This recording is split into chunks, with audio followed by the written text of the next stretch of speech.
PAN card भनेको आवश्यकता पर्दा बनाउने भने कि फुर्सद हुँदा बनाएर राखेर आवश्यकता हुँदा प्रयोग गर्ने, किनभने यसको कहिले पनि एक्सपायर डेट हुँदैन। प्यान कार्ड, नागरिकता, राष्ट्रिय परिचय पत्र यस्तोहरूमा कहिले पनि एक्सपायर डेट हुँदैन। एक्सपायर नहुने डकुमेन्टहरू भनेको हामीले आवश्यकता हुँदा बनाउने हो भने कि फुर्सद हुँदा बनाएर राख्ने र आवश्यकता हुँदा प्रयोग गर्ने हो। बनाएर राख्नुभयो, फुर्सदमा बनाएर राख्नुभयो भने तपाईँ आवश्यकता हुँदाखेरि प्रयोग गर्न सक्नुहुन्छ।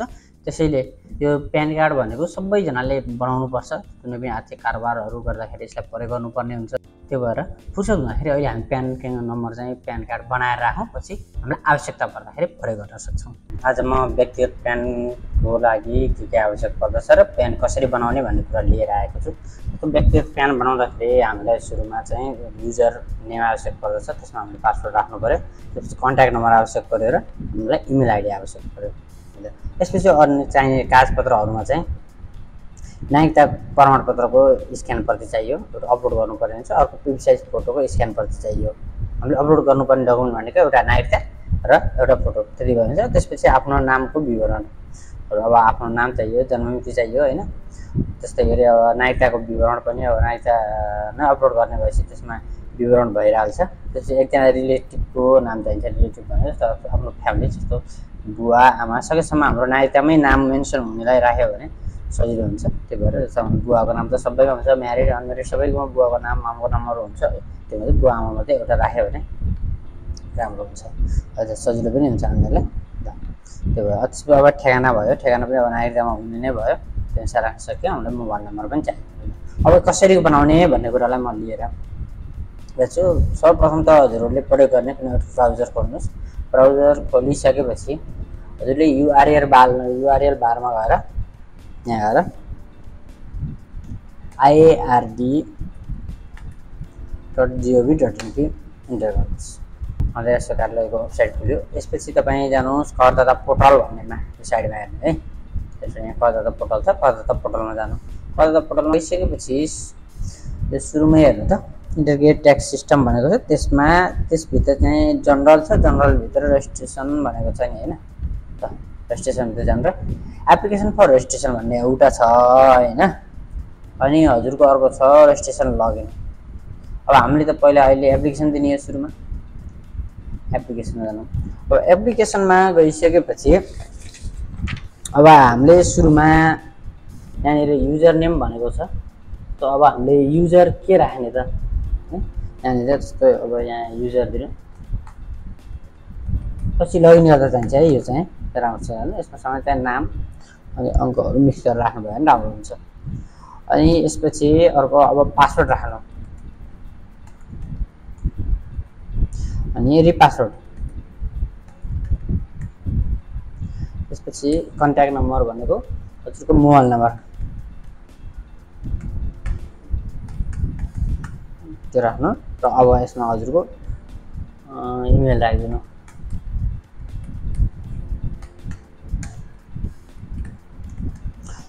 यति गर्नु के चाहिँ युजरनेम राख्यो, पासवर्ड राख्यो, त्यो मोबाइल नम्बर राख्यो, त्यसपछि इमेल आइडी राख्यो। यति राखिसकेपछि रेजिस्ट्रेसन फर भनेको चाहिँ के होला, जस्तो पर्सनल प्यान भनेको छ, इन्कम ट्याक्स छ, भ्याट ट्याक्स भनेको छ, विथ होल्डर प्यान भनेको छ। तपाईँले अहिले सुरुमा हामीले पर्सनल प्यान लिँदैछ, पर्सनल प्यान राख्नुहोस्। त्यसपछि भेरिफाइङ अफिस भेरिफाई गर्ने अफिस भनेको छ। भेरिफाई गर्ने अफिसमा तपाईँले आइआरओ LTOमै क्लिक गरेर अब आइआरओ नेममा जानुहोस्। अब यहाँ हजुरले कुन कार्यालयबाट चाहिँ भेरिफाई गर्ने हो त, अथवा तपाईँले प्यान कार्ड चाहिँ कुन कार्यालयबाट लिनु खोज्नुभएको त्यो कार्यालयलाई यहाँबाट चुज गर्नु। जस्तो म जान्छु यहाँबाट, यहाँ काउसेदी कार्यालयमा जान्छु, आराका काउसेदीमा जान्छु, यसलाई गर्ने। र यो गरिसकेपछि यसलाई ओके गरिदिनु। यहाँ त तपाईँको यो विवरण आराका काउसेदीमा दर्ता हुनेछ के तपाईँ अघि बढ्न चाहनुहुन्छ भनेको छ। यदि यो विवरण मिस्टेक भयो जस्तो काउसेदी होइन, हजुर अन्त जान खोज्नु भएको थियो, यसलाई क्यान्सल गर्नु, फेरि अर्को चुज गर्नु होइन। अनि यही कार्यालयमा जाने भने यसलाई यस गरेर अगाडि बढिदिनु। यहाँ गइसकेपछि हजुरलाई सबमिसन नम्बर भनेर आएको छ, यसलाई हजुरले सेभ गरेर राख्नु है। हजुरलाई यो अब पछि पनि फेरि आवश्यक पर्छ यो नम्बर, त्यही भएर यसलाई राम्रोसँग सुरक्षित राख्नु। यसमा हजुरले सिधै यसलाई कन्टिन्यू गरिदिनु, केही गर्नु पर्दैन। कन्टिन्यू गरिसकेपछि हजुर सबमिसन नम्बर त माथि आइरहन्छ है, त्यो भयो। अब यसपछि हजुरले यसमा के मागेको छ पर्सनल इन्फर्मेसन भनेको छ पर्सनल इन्फर्मेसनमा हजुरको नाम मागेको छ सुरुमा नेपालीमा हैन नेपालीमा यसमा अब नाम दिनु फर्स्ट नेम अनि मिडल नेम र लास्ट नेम सबै मिलाउनु पर्छ है नागरिकता भन्दा फरक नपर्ने गरी गर्नु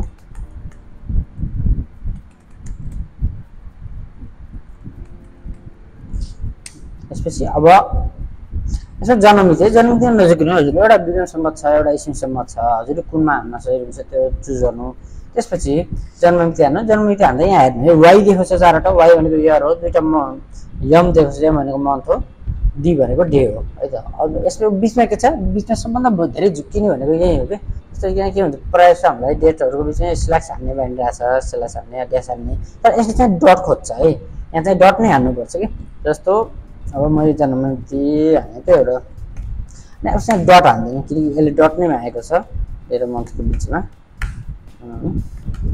यो भयो यसपछि मेल फिमेल के हो जसको हजुरले बनाउनुपर्छ यो गर्नु राष्ट्रियता भनेको अब हामी नेपाली भयो बासिन्दाको प्रकार रेसिडेन्ट लेख्नु नेपालीहरूले नाबालक हो वा होइन है नाबालक होइन अब यसपछि कागजपत्रको लागि भनेको छ यसमा क्लिक गर्नुहोस् भनेर माथि लेखेर त्यसले हाल्ने यहाँ मात्रै के कागजपत्र राख्न मिल्छ हामीले भन्ने कुरा हो सबभन्दा सजिलो हामीले बनाउने नागरिकता है नागरिकता सिटिजनसिप कार्डबाट सिटिजनसिप कार्डको लागि यसमा क्लिक गर्नु एकचोटि यहाँ जानु परिचय पत्र नम्बर हामीले नागरिकता राख्दैछौँ भने हामीले यहाँ नागरिकताको नम्बर हाल्नु पर्यो यो भयो अब जारी गर्ने कार्यालय यो जारी गर्ने कार्यालयको स्थान अब यहाँ जारी गरेको मिति है मिति भनेको तपाईँको नागरिकता जारी मिति लेख्नु यहाँ पनि बिचमा डट नै राख्नुपर्छ है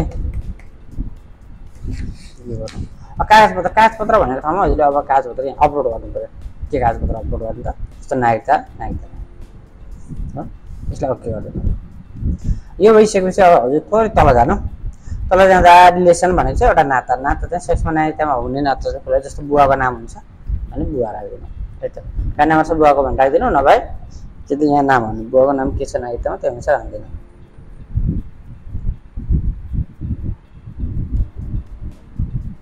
बाबाको नाम नेपाली र इङ्ग्लिस दुईटैमा हाल्नु दुईटै मान्छ नागरिकता नम्बर भएसम्म सेक्समा राखिदिनु है छैन भने ठिक छ अगाडि बढ्नु यो भयो अब यसपछि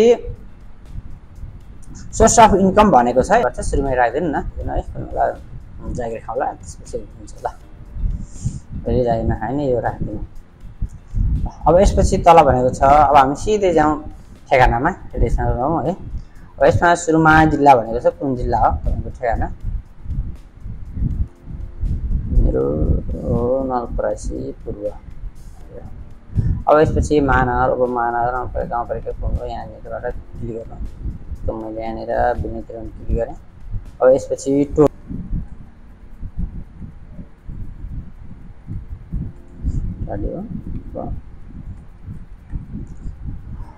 यसपछि अब वडा नम्बर कति हो त वडा नम्बर 2 यसपछि अब इमेल चाहियो है इमेल मिस्टेक गर्नु भएन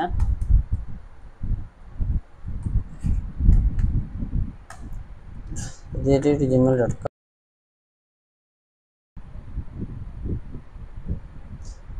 यसपछि मोबाइल नम्बर राख्दिनु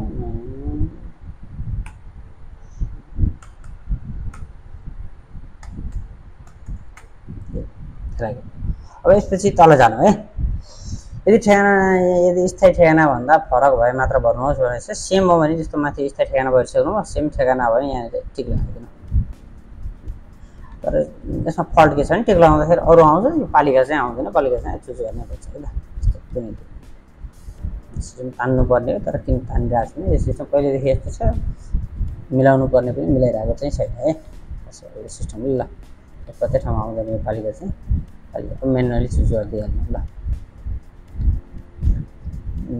अब यसपछि तल ब्याङ्क इन्फर्मेसन यो अहिले राख्न जरुरी छैन तपाईँलाई राख्नै पर्छ भन्ने कुरा छैन तर तल जानु अब हामीले के बाँकी छ त हामीले फोटो राख्न बाँकी छ बिर्सिनु भएन यहाँ जानु माथि जानु यहाँ ब्राउजर भनेको छ साइडमा यसमा जानु यहाँ फोटो चुज गर्नु फोटो थोरै साइडमा देखाउँछ यसलाई मिल्ने गरी फेस चाहिँ आउनु पर्यो अरू छोडिदिनु फेस आउनु पर्यो यहाँ आऊ फेस चाहिँ आउनु पर्यो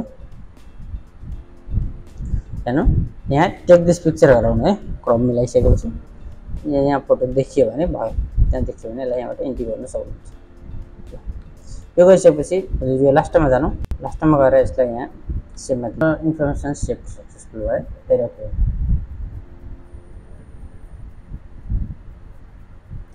एक्ज्याक्ट सब तपाईँ सर रुजु गर्नु होइन, डेट अफ बर्थहरू यी कुराहरू के मिस्टेक भएको छ कि छैन भन्ने कुराहरू र नामहरू सबै कुराहरू सर एकपल्ट चेक गर्नु। चेक गरिसकेपछि अब यसलाई सबमिट गरिदिनु है, सबमिट गर्नु, यसलाई यस गर्नु। पर्सनल इन्फर्मेसन सेभ सक्सेसफुल भने अब ओके गरिदिनुहोस्। अब यसमा ओटिपी आउँछ है, OTP send to email and mobile number, यो दुईटामा ओटिपी पठायो। यहाँ मध्ये एउटाबाट हजुरले ओटिपी राखिदिहाल्नु। अब यसमा 4 अङ्कको ओटिपी छ, यसलाई राखिदिनु। ओटिपी राखेर यसलाई भेरिफाई गरिदिनु।